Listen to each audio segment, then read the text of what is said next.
आग्रह करूंगा माननीय रक्षा मंत्री और माननीय मुख्यमंत्री महोदय से कि इन परियोजनाओं का बटन दबाकर सबसे पहले BrahMos aerospace integration industry facility का लोकार्पण एवं स्ट्रेटेजिक मटेरियल टेक्नोलॉजी कॉम्प्लेक्स का उद्घाटन करें माननीय रक्षा मंत्री महोदय एवं माननीय मुख्यमंत्री महोदय। আপনারা দেখতে পাচ্ছেন লখনউয়ের ছবি ব্রহ্মোস ইউনিটের উদ্বোধনে প্রতিরক্ষা মন্ত্রী রাজনাথ সিং। লখনউয়ের ছবি দেখছেন আপনারা, ব্রহ্মোস ইউনিট তারই উদ্বোধনে ভার্চুয়াল উদ্বোধন করছেন প্রতিরক্ষা মন্ত্রী রাজনাথ সিং। নতুন ইউনিটের ভার্চুয়াল উদ্বোধনে প্রতিরক্ষা মন্ত্রী লখনউয়ে ব্রহ্মোসের নতুন ইউনিট তারই ভার্চুয়াল উদ্বোধন করলেন প্রতিরক্ষা মন্ত্রী রাজনাথ সিং। যে ছবি দেখতে পাচ্ছেন ব্রহ্মোসের নতুন ইউনিটের উদ্বোধন।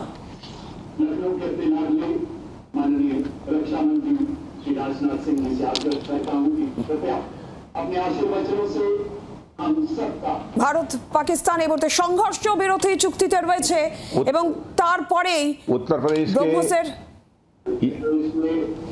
নতুন ইউনিটের উদ্বোধন প্রতিরক্ষা মন্ত্রী। इफेक्टिव चीफ मिनिस्टर श्रीमान योगी आदित्यनाथ जी, यूपी के उप मुख्यमंत्री श्री केशव प्रसाद जी मौर्य, श्री ब्रजेश जी पाठक, यूपी के एनआरआई और investment promotion minister Shri Nand Kumar ji गुप्त नंदी जी, मेंबर राज्यसभा श्री ब्रिजलाल जी, विधायक सरोजनी नगर डॉक्टर राजेश्वर सिंह, विधानसभा और विधान परिषद के सभी सम्मानित सदस्यगण, हमारे डीआरडीओ के साइंटिस्ट और यहाँ मौजूद अधिकारीगण, देश भर के मौजूद सारे टेक्नोक्रेट्स, देवियों व सज्जनों, सबसे पहले तो मैं क्षमा चाहता हूँ कि अपरिहार्य कारणों से चाहते हुए भी मैं समय से उपस्थित नहीं हो पाया।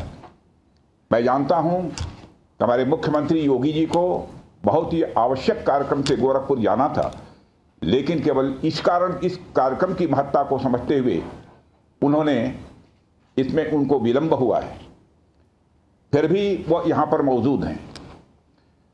साथियों, आज लखनऊ में BrahMos integration and testing facility centre के उद्घाटन के शुभ अवसर पर मैं आप सबसे बातचीत करते हुए बेहद प्रसन्नता की अनुभूति कर रहा हूँ। मेरी बड़ी इच्छा थी कि मैं स्वयं उपस्थित होकर आप सबके बीच मैं रहूँ, आप सबसे मैं सीधा संवाद करूँ, पर मैं क्यों नहीं आ पाया यह बात आप सभी जानते हैं। अभी जिस परिस्थिति से हम गुजर रहे हैं उसे देखते हुए मेरा दिल्ली में रहना यह अति आवश्यक था, इसलिए मैं वीडियो कॉन्फ्रेंसिंग के माध्यम से आप सभी से जुड़ रहा हूं। मैं भले ही आपके बीच नहीं आया, लेकिन अपने उत्साह के माध्यम से आप मुझ तक जरूर पहुंच गए हैं।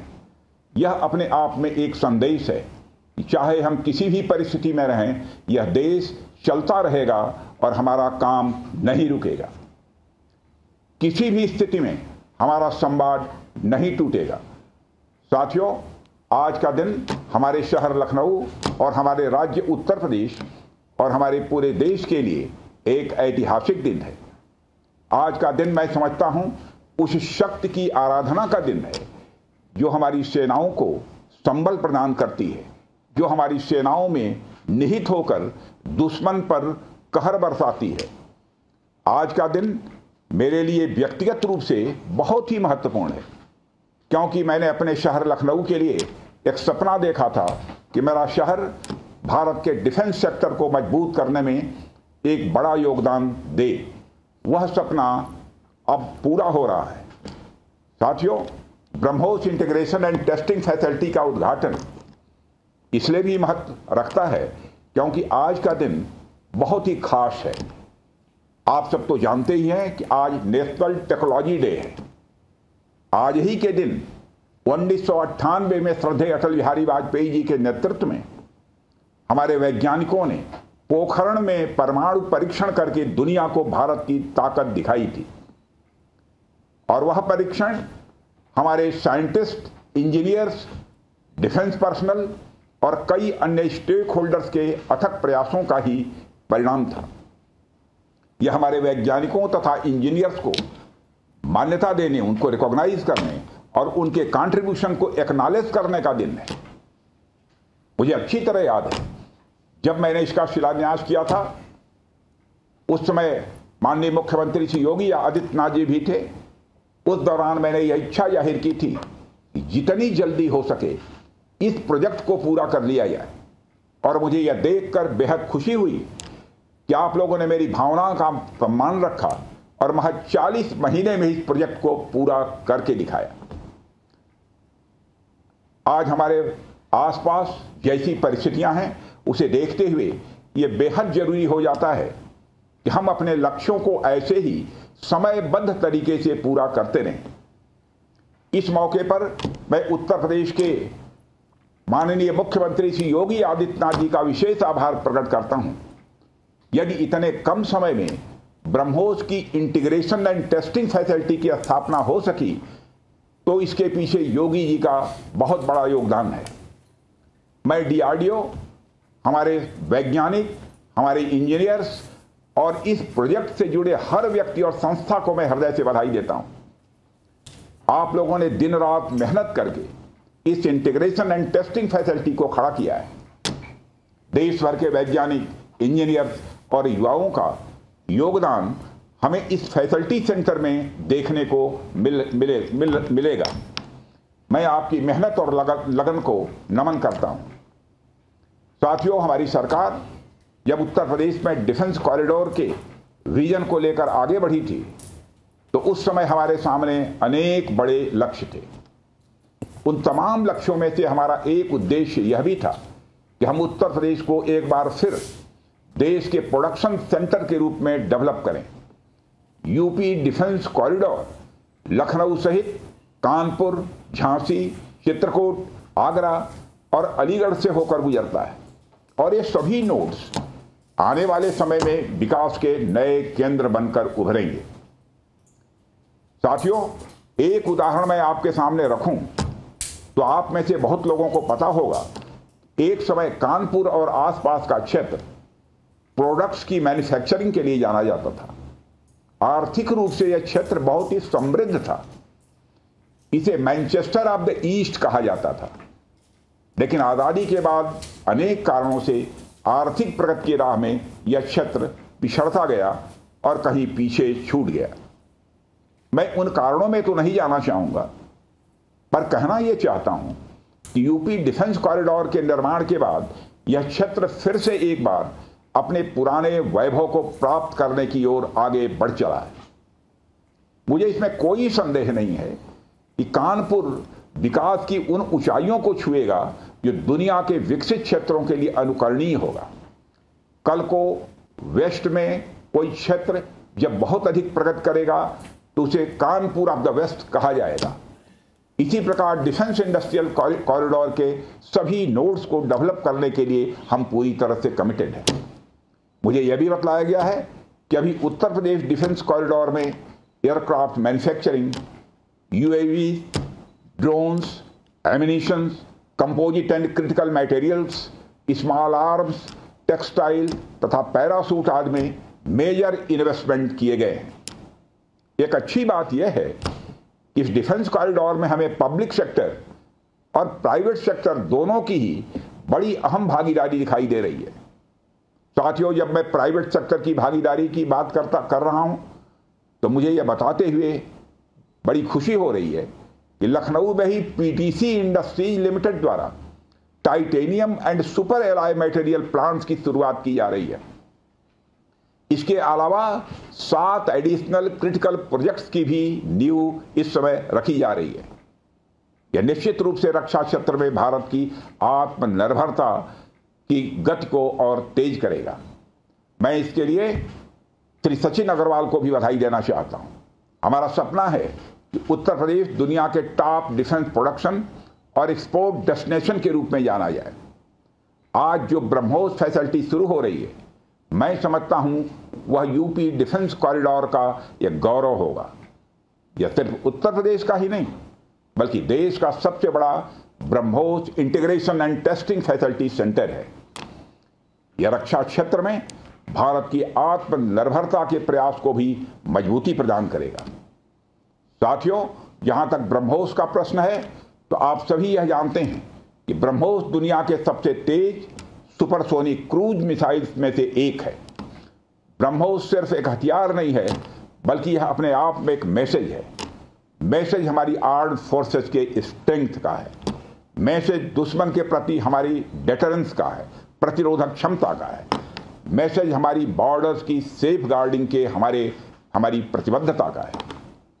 साथियों, पोखरण परमाणु परीक्षण में महत्वपूर्ण योगदान देने वाले मिसाइल मैन और हमारे पूर्व राष्ट्रपति डॉक्टर APJ अब्दुल कलाम ने यह कहा भी था कि unless India stands up to the world, no one will respect us in this world. Fear has no place, only strength respects strength. अर्थात दुनिया कमजोरों का नहीं, बल्कि शक्तिशाली का सम्मान करती है। उनका विजन था कि हमें अपनी ताकत को और मजबूत करना होगा। जब तक कोई देश ताकतवर नहीं होगा, दुनिया उसका सम्मान नहीं करेगी। आज भारत दुनिया के सबसे शक्तिशाली राष्ट्रों में से एक है। हम लगातार अपनी ताकत और बढ़ा रहे हैं, और मैं समझता हूं कि आज जो फैसिलिटी सेंटर शुरू हो रहा है, यह भारत की शक्ति को और मजबूत करने में सहायक होगी। साथियों, यह केवल एक फैक्ट्री का उद्घाटन भर नहीं है, बल्कि मैं समझता हूं कि रक्षा क्षेत्र में भारत की आत्मनिर्भरता की दिशा में एक बहुत बड़ा कदम है। उत्तर प्रदेश डिफेंस इंडस्ट्रियल कॉरिडोर बनने के पश्चात उत्तर प्रदेश के इंडस्ट्रियल डेवलपमेंट का एक नए सिरे से श्री गणेश हो चुका है। इस डिफेंस कॉरिडोर में अब तक कुल 180 के लगभग MOUs साइन किए जा चुके हैं, जिसमें 34,000 करोड़ रुपए का इन्वेस्टमेंट प्रपोज्ड है। आपको यह जानकर खुशी होगी कि अभी तक इस कॉरिडोर में 4,000 करोड़ रुपए का इन्वेस्टमेंट किया भी जा चुका है। साथियों, टेक्नोलॉजी डे के दिन इस हाई टेक्नोलॉजी प्लेटफॉर्म फैसिलिटी को इनागुरेट करना अपने आप में एक लैंडमार्क डे है, परंतु इसके साथ साथ यह भारत की नई इनोवेटिव एनर्जी को भी दिखाता है, जिसको हमने पिछले कुछ सालों में गति देने का प्रयास किया है। हम सब जानते हैं कि इस समय टेक्नोलॉजी के क्षेत्र में, खासकर critical high and frontier technology के क्षेत्र में बड़ी तेजी से बदलाव आ रहा है। चाहे सिविल सेक्टर हो या डिफेंस सेक्टर, आज रोज नई नई टेक्नोलॉजी सभी प्रकार के प्रोडक्ट्स या सर्विसेज में क्रांतिकारी परिवर्तन ला रही हैं। हमारे जीवन का कोई भी ऐसा कार्य क्षेत्र नहीं है जहां टेक्नोलॉजी हमें डिसरप्टिव तरीके से प्रभावित न कर रही हो। दुनिया के हर क्षेत्र में इस टेक्नोलॉजी क्रांति ने एक ऐसी उथल पुथल मचा रखी है जहां पुराने सारे अब तक के स्थापित जो नोशंस हैं, धारणाएं हैं, वह तेजी से बदल रही हैं, और ऐसे नए परिवर्तनों का आगाज हो रहा है जिसके बारे में पहले हम सोच भी नहीं सकते थे। ऐसे में नेशनल टेक्नोलॉजी डे एक खास महत्व रखता है, और इस खास दिन पर डिफेंस के क्षेत्र में एक हाई टेक्नोलॉजी फैसिलिटी को उद्घाटन करना मेरे, आपके और हम सब के लिए एक गौरव का विषय है। साथियों, ब्रह्मोस भारत और रूस के हाईएस्ट डिफेंस टेक्नोलॉजी का एक संगम है। जिस तरह हमारा उत्तर प्रदेश प्रयाग स्थित संगम के लिए दुनिया भर में जाना जाता है, उसी तरह आने वाले समय में लखनऊ भी इस टेक्नोलॉजी के संगम के लिए जाना जाएगा। और यह संगम कई अनेक विशेषताओं को अपने अंदर समाहित करता है। आने वाले समय में यह रोजगार के सीधे यानी डायरेक्ट और इनडायरेक्ट अवसर पैदा करेगा। मुझे यह भी विश्वास है कि आने वाले समय में यह क्षेत्र एक ग्रोथ पोल के रूप में उभर कर सामने आएगा। साथियों, ब्रह्मोस जैसे कॉम्प्लेक्स सिस्टम की एक खास विशेषता होती है, और यह सिस्टम अनेक प्रकार के सब सिस्टम्स, कंपोनेंट्स और पार्ट्स से बने होते हैं, जिन्हें किसी भी एक जगह पर निर्मित करना संभव नहीं होता। यह सभी अलग अलग पार्ट्स इतने विशेष होते हैं, स्पेशलाइज्ड होते हैं, इनमें से हर एक को बनाने के लिए हाईली स्किल्ड मैन पावर और हाई टेक्नोलॉजी वाले हथियार, औजार, टूल्स की आवश्यकता होती है। आपको मैं यह बताना चाहूंगा कि हमारी डिफेंस इंडस्ट्री के अंदर देश भर में, चाहे वह डीपीएसयू हो या प्राइवेट सेक्टर की इंडस्ट्रियल यूनिट्स हो या जहां भी स्थापित होती हैं, वहां अपने साथ साथ एमएसएमई यानी छोटी औद्योगिक इकाइयों का एक एंसिलरी इंडस्ट्रियल बेस भी निर्मित करती हैं। और इन एंसिलरी इंडस्ट्रियल बेस से पूरे इलाके का एक सामाजिक आर्थिक विकास होता है। मेरा मानना है कि यह फैसिलिटी सेंटर भी वही भूमिका निभाएगा। और साथियों, जैसा कि आप सब जानते हैं, चाहे भारत सरकार हो या राज्य सरकार, हमारी नीति एकदम साफ है। Make in India, make forward. हमारे लिए रक्षा क्षेत्र में आत्मनिर्भरता का अर्थ बहुत व्यापक है। हम इस विचार के साथ आगे बढ़ रहे हैं कि हमें खुद के लिए तो आर्म्स एंड इक्विपमेंट बनाना ही है, साथ ही साथ में पूरी दुनिया को एक्सपोर्ट भी करना है। साथियों, दुनिया की मिलिट्री मार्केट में अपार संभावनाएं हैं। हाल ही में मैं Stockholm International Peace Research Institute की एक रिपोर्ट पढ़ रहा था। उसमें उन्होंने यह बताया है कि वर्ल्ड मिलिट्री एक्सपेंडिचर 2024 में बढ़कर $2,718 बिलियन हो गया है। आप सोचिए, आर्म्स एंड इक्विपमेंट का इतना बड़ा मार्केट हमारी राह देख रहा है। इसलिए हमें बेहद मजबूती से भारत को दुनिया के लिए एक अट्रैक्टिव डिफेंस प्रोडक्ट हब के रूप में विकसित करने की ओर आगे बढ़ना ही होगा। आज का दिन उस विचार की तरफ बढ़ाया गया हमारा एक और ठोस कदम है। इन सारी चीजों ने मिलाकर उत्तर प्रदेश में डेवलपमेंट का एक इकोसिस्टम तैयार किया है। इसी कारण हम उत्तर प्रदेश में डिफेंस कॉरिडोर का भी निर्माण कर पाए। हमने लखनऊ में डिफेंस एक्सपो का भी आयोजन किया। हमने डीआरडीओ के टेस्टिंग सेंटर DTTC की भी स्थापना की। और आज जिस ब्रह्मोस फैसिलिटी का उद्घाटन यहां हो रहा है, इस फैसिलिटी की शुरुआत से ही लगभग 500 डायरेक्ट और 1000 इनडायरेक्ट रोजगार सृजित होंगे। यह भी कहीं न कहीं उस इकोसिस्टम के कारण ही संभव हो पाया है जो श्री योगी आदित्यनाथ जी ने यहां डेवलप किया है। यानी हमारी डबल इंजन की सरकार उत्तर प्रदेश में खेल से लेकर खेत तक, कल्चर से लेकर कनेक्टिविटी तक, पुलिस से लेकर पॉलिसी तक और टेक्नोलॉजी से लेकर टूरिज्म तक हर क्षेत्र में विकास कर रही है। इसलिए मैं उत्तर प्रदेश सरकार को पुनः बधाई देता हूं। हर तरीके से उत्तर प्रदेश और भारत के डेवलपमेंट को लेकर हमारा संकल्प, हमारा समर्पण और हमारी प्रतिबद्धता और भी मजबूत होती जा रही है। साथियों, 11 मई को पोखरण से जो आत्मविश्वास प्रारंभ हुआ था, आज लखनऊ में वह और मजबूत हो रहा है। साथियों, अपनी बात समाप्त करने के पहले मैं कहना चाहता हूं, जिन भारत विरोधी और आतंकी संगठनों ने भारत माता के मस्तक पर हमला करके कई परिवारों के सिंदूर मिटाए थे, उन्हें भारतीय सेना ने ऑपरेशन सिंदूर के माध्यम से इंसाफ दिलाने का काम किया है। और इसके लिए आज सारा देश भारतीय सेनाओं का अभिनंदन कर रहा है। ऑपरेशन सिंदूर सिर्फ एक सैन्य कार्रवाई भर नहीं है, बल्कि भारत की राजनैतिक, सामाजिक और सामरिक इच्छा शक्ति का प्रतीक है।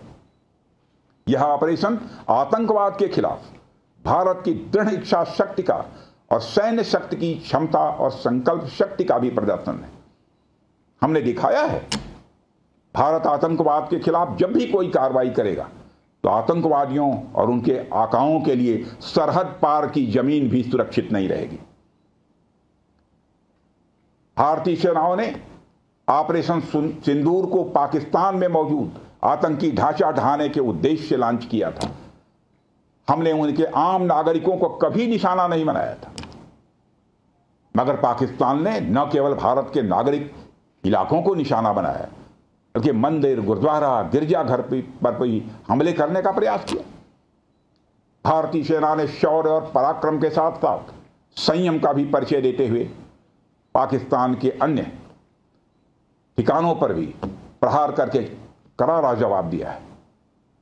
हमने केवल सीमा से सटे सैन्य ठिकानों पर ही नहीं कार्रवाई की, बल्कि भारत की सेनाओं की धमक उस रावलपिंडी तक सुनी गई जहां पाकिस्तानी फौज का हेडक्वार्टर मौजूद है। मित्रों, भारत में आतंकवादी घटनाएं करने और कराने का क्या अंजाम होता है, यह पूरे विश्व ने उरी की घटना के बाद देखा, जब हमारी सेना ने पाकिस्तान में घुसकर सर्जिकल स्ट्राइक की। पुलवामा के बाद देखा जब बालाकोट पर एयर स्ट्राइक की गई, और अब पहलगाम की घटना के बाद दुनिया देख रही है कि जब भारत ने पाकिस्तान के भीतर घुसकर मल्टीपल स्ट्राइक्स की हैं। आतंकवाद के खिलाफ जीरो टॉलरेंस की नीति पर चलते हुए हमारे यशस्वी प्रधानमंत्री श्री नरेंद्र मोदी ने स्पष्ट कर दिया है, यह नया भारत है जो आतंक के खिलाफ सरहद के इस पार और उस पार दोनों तरफ प्रभावी कार्रवाई करेगा। यह हमारे प्रधानमंत्री जी ने स्पष्ट रूप से यह संदेश दे दिया है। मैं एक बार फिर से BrahMos integration and testing facility centre और इस प्रोजेक्ट में शामिल सभी स्टेक होल्डर्स को हार्दिक बधाई देता हूं। मैं साथ ही पीटीसी इंडस्ट्रीज लिमिटेड को भी उनके एम्बिशियस प्रोजेक्ट पर हृदय से बधाई देता हूं। इन तमाम प्रोजेक्ट्स की शुरुआत पर मैं लखनऊ और उत्तर प्रदेश की जनता को भी बधाई देता हूं, जो इस ऐतिहासिक पहल का हिस्सा बन रही हैं। अंत में मैं आप सभी का आभार प्रकट करते हुए अपनी बात को समाप्त करना चाहता हूं, और आप सभी से मैं खेद भी व्यक्त करता हूं कि निर्धारित समय पर मैं इस कार्यक्रम में उपस्थित नहीं हो सका, लेकिन देर आया दुरुस्त आया। आप सबको बहुत बहुत धन्यवाद। जय हिंद। বাংলার আওয়াজ, বাঙালির আবেগ, জি 24 ঘন্টা।